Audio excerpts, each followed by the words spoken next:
अस्सलाम वालेकुम dear students, कैसे हैं? I hope you are all fine.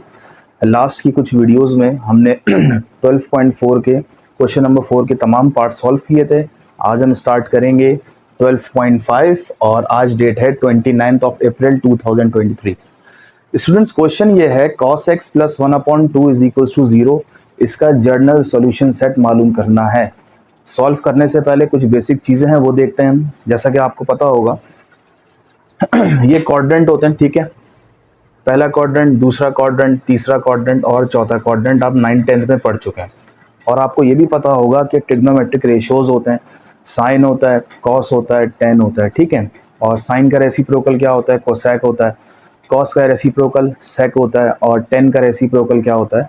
Cot होता है। तो हम इस क्वाड्रेंट में समझेंगे कि कौन सा रेशियो किस क्वाड्रेंट में पॉजिटिव होता है और कौन सा नेगेटिव होता है। तो आप सबसे पहले याद करें, पहले क्वाड्रेंट में तमाम रेशियोज क्या होंगे? पॉजिटिव होंगे। याद कर लें, साइन से लेके कॉट तक तमाम रेशियोज पॉजिटिव होंगे। अब आ जाए सेकंड क्वाड्रेंट में। सेकंड क्वाड्रेंट में हमें सिर्फ साइन पॉजिटिव मिलेगा, साइन की वैल्यू पॉजिटिव होगी, बाकी तमाम चीज़ें क्या होंगी? नेगेटिव होंगी। अच्छा, साइन का रेसिप्रोकल क्या होता है? साइन का होता है कोसेक। तो जब साइन पॉजिटिव है तो कोसेक भी क्या होगा? पॉजिटिव होगा। तो यहाँ से हमें एक और चीज़ पता चली, अगर साइन पॉजिटिव है तो कोसेक भी पॉजिटिव होगा। थर्ड में स्टूडेंट्स क्या लिखा हुआ है हमने? 10 पॉजिटिव है, ठीक है। अच्छा, 10 का रेसिप्रोकल क्या होता है? कॉट होता है, तो कॉट भी यहाँ पॉजिटिव होगा और बाकी तमाम चीज़ें नेगेटिव होंगी।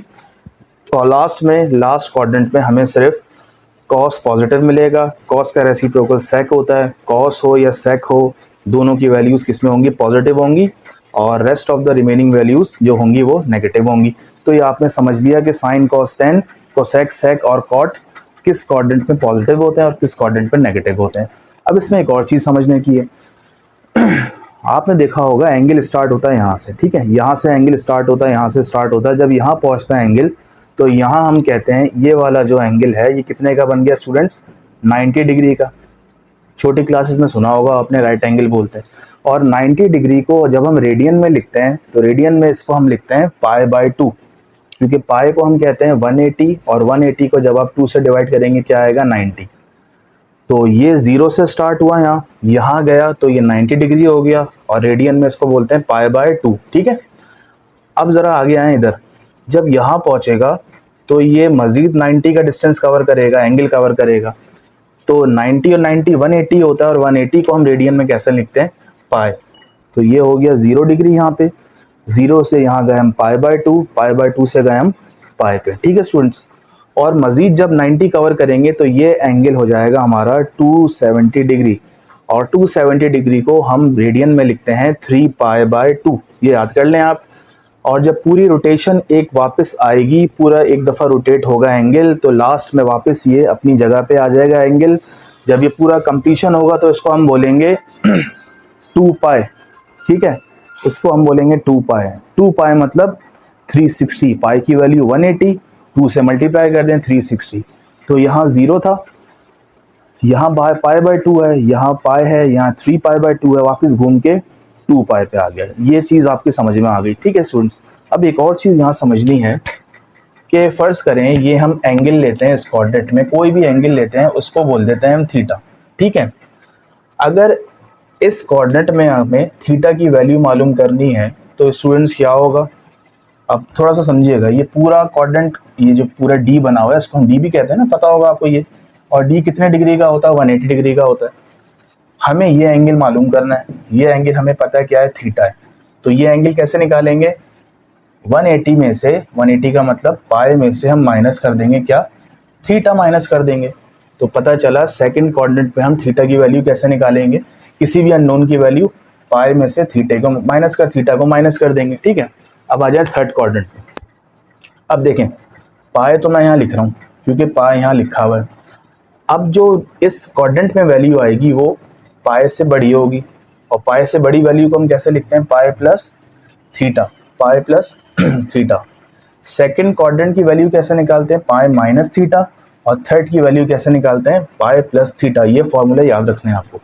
और लास्ट में जब इस क्वाड्रेंट में हमें अननोन की वैल्यू चाहिए होगी तो हम क्या करेंगे? अब देखें स्टूडेंट्स, जब ये कंप्लीट रोटेशन घूम के वापस आएगा तो कितना डिस्टेंस कवर करेगा? ये कवर करेगा 2 पाई, ठीक है। अब जब यहाँ आएगा तो कुछ ना कुछ एंगल कवर हुआ होगा, तो उस एंगल को 2 पाई में से माइनस कर दें, तो ये हो जाएगा 2 पाई माइनस थीटा। तो हमारे 4 केसेस होगा, पहले में हम थीटा लेते हैं, दूसरे में हम कैसे निकालते हैं वैल्यू अननोन की, पाई में से थीटा को माइनस, तीसरे में पाई में थीटा को प्लस, और चौथे में हम क्या करेंगे, थीटा को माइनस करवा देंगे 2 पाई। ठीक है स्टूडेंट्स, ये कुछ बेसिक चीज़ें थी जो आपको बतानी थी। अब हम स्टार्ट करते हैं क्वेश्चन नंबर 1 और एक्सरसाइज नंबर है 12.5। देखें cos x plus 1/2 is equal to 0, x की वैल्यू मालूम करनी है।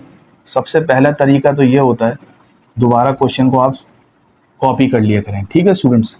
अब 1/2 यहाँ प्लस हो रहा है, वहाँ जाके क्या हो जाएगा, माइनस हो जाएगा, तो ये हो जाएगा cos x is equals to minus का 1/2, ठीक है स्टूडेंट्स। अब ज़रा गौर से देखें, ये लिखा हुआ है cos x is equals to minus 1/2। अब आप सोचें कि cos की वैल्यू 1/2 कब होती है। अगर आपने 9th-10th में पढ़ा हो कि ट्रिग्नोमेट्रिक पूरा टेबल आता था, तो cos की वैल्यू 1/2 कब होती है, ज़रा देखें। cos की वैल्यू 1/2 होती है, यहाँ हो जाएगा cos 60 इज इक्वल्स टू 1/2। ये आपको याद आ गया होगा कि cos की वैल्यू 60 डिग्री पे कितनी होती है, 1/2 होती है, ठीक है स्टूडेंट्स। तो हमें पता चला यहाँ से x की वैल्यू क्या आ गई, x की वैल्यू आ गई 60 डिग्री, ठीक है। देखें ना, x की जगह मैंने क्या पुट किया है, 60 पुट कर दिया, तो x की वैल्यू क्या आ गई, 60 आ गई। या फिर अगर रेडियन में लिखना है तो ये हो जाएगा π/3, ठीक है स्टूडेंट्स, यहाँ तक समझ में आया। लेकिन हमारी cos x की वैल्यू जो है माइनस में है, तो इसका मतलब cos माइनस किस क्वाड्रेंट में होता है। अब इधर आ जाएं आप, अब देखें cos माइनस किस क्वाड्रेंट में होता है। इसमें तमाम प्लस होते हैं, ठीक है, और यहाँ पे cos प्लस होता है, तो इन दोनों में से cos माइनस में हो ही नहीं सकता। तो लाजमी सी बात है, या तो इस क्वाड्रेंट पे माइनस होगा या इस क्वाड्रेंट पे माइनस होगा, ठीक है स्टूडेंट्स। इस क्वाड्रेंट का फॉर्मूला क्या बताया था मैंने आपको, पाई माइनस थीटा, और इस क्वाड्रेंट का फॉर्मूला क्या बताया था, पाई प्लस थीटा।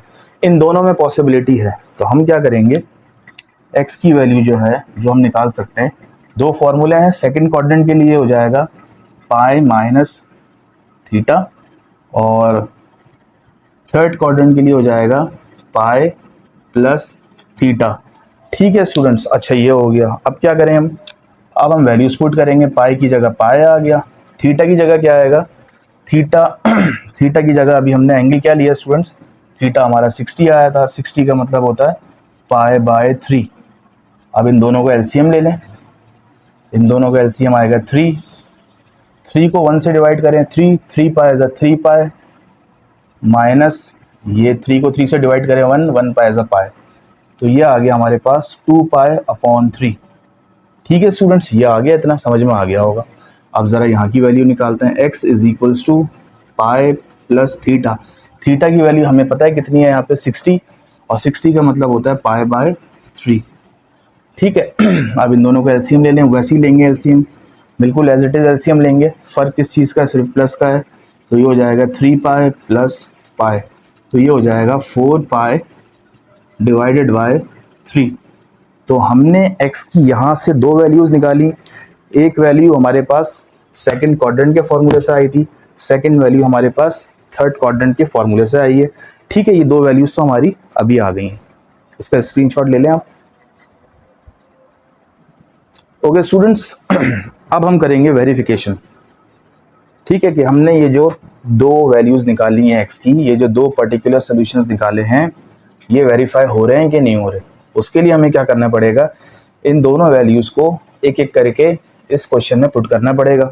तो सबसे पहले हम पुट करते हैं 2π/3। क्वेश्चन क्या है हमारा, क्वेश्चन था cos x plus half is equals to 0, ठीक है students. cos as it is, x की जगह आपको पता है क्या आएगा, 2π/3 प्लस हाफ और इज इक्वल्स टू 0। वैसे तो आप डायरेक्ट निकाल सकते हैं, लेकिन इसको समझते हुए निकालें तो अच्छा हो जाएगा। 2 एज इट इज़, पाई की जगह आपको पता है 180 आता है, divided by 3 plus 1/2 is equals to 0, और cos 2 को करें आप 180 से, तो ये हो जाए, बल्कि ऐसे कर लें, 3 1 ज़ा 3, 3 6 ज़ा 18, तो 60 हो गया, और 60 को 2 से करें तो ये हो जाएगा cos 120, ठीक है, degree plus half is equals to 0। और cos 120 किसके बराबर होता है, आप कैलकुलेटर से चेक कर लीजिएगा साइंटिफिक से, ये बराबर होता है -0.5 के। और 0.5 को हम फ्रैक्शन में कैसे लिख सकते हैं, 1/2, और यहाँ चल रहा है +1/2 इज इक्वल्स टू 0। ये दोनों कैंसिल आउट हो गए तो 0 इज इक्वल्स टू 0, ये चीज़ तो हमारी प्रूव हो गई। अब हम पुट करेंगे 4π/3। सबसे पहले मैं दोबारा क्वेश्चन लिख लेता हूँ, cos x + 1/2 is equals to 0। cos as it is x की वैल्यू आएगी 4π/3 प्लस 1/2 इज इक्वल्स टू 0।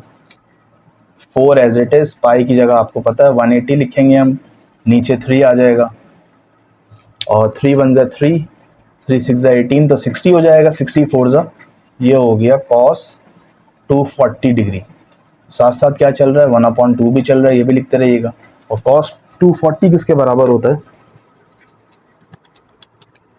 ये भी -1/2 के बराबर होता है स्टूडेंट्स, ठीक है। दोनों cancel out, 0 is equals to 0। दोनों हमारे जो पर्टिकुलर सोल्यूशन आए थे बिल्कुल सही आए थे। अब हम लिखेंगे जनरल सोल्यूशन। अच्छा स्टूडेंट, जनरल सोल्यूशन कैसे लिखते हैं, तो एक चीज़ और ज़रा नोट कर लें, साइन हो, साइन का रेसिप्रोकल कोसेक होता है, या फिर कॉस हो, कॉस का रेसिप्रोकल सेक होता है। इनकी जो वैल्यूज़ होती हैं पूरे क्वाड्रेंट में, पूरे एक रोटेशन के बाद चेंज होती हैं, रिपीट हो रही होती हैं, बल्कि पूरे एक रोटेशन के बाद क्या हो रही होती है, रिपीट हो रही होती हैं। और एक रोटेशन कितने पाए का होता है, ये तो आपको पता ही है, एक रोटेशन 2 पाए का होता है, ठीक है। पहली दफ़ा जब रोटेट होगा तो ये हो जाएगा 2n पाए। अब आप बोलेंगे ये अभी तो आपने 2 पाए बोला है, तो अब n कहाँ से आ गया, n का मतलब पहली रोटेशन। दूसरी दफ़ा रोटेट होगा तो n की वैल्यू 2 पुट हो जाएगी, थर्ड टाइम रोटेट होगा तो 3 पुट हो जाएगी, 3 पुट हो जाएगी। तो करना क्या है, अब मैं आपको बता रहा हूँ, साइन हो, कॉस हो, कोसेक हो या सेक हो, इनकी वैल्यू हर 2n पाई के बाद, मतलब एक पूरे रोटेशन के बाद रिपीट होती है। तो जनरल सोल्यूशन बनाते वक्त आपको क्या करना है, अब ज़रा देखें, अब आप ज़रा यहाँ देखिए, जनरल सोल्यूशन हम कैसे लिखेंगे। पहली वैल्यू क्या आई थी हमारे पास, पहली वैल्यू आई थी 2π/3, तो ये हो जाएगा 2π/3 प्लस, स्टूडेंट ज़रा और से देखिएगा, प्लस 2n पाई, 2n पाई को हम ऐड करवा देंगे, किसके लिए, जब साइन हो, कोसेक हो, सेक हो और साइन, कोसेक, सेक और कॉस, इन चारों के लिए। अच्छा, यूनियन कराएंगे अब हम, क्योंकि 2 आए ना हमारे पास जनरल सोल्यूशन। दूसरा क्या है, दूसरी वैल्यू आई थी हमारे पास 4π/3, और इसके साथ भी क्या करा देंगे, 2n पाई। तो इस तरह हमारा जनरल सोल्यूशन सेट आ गया। ये था हमारा क्वेश्चन नंबर 1।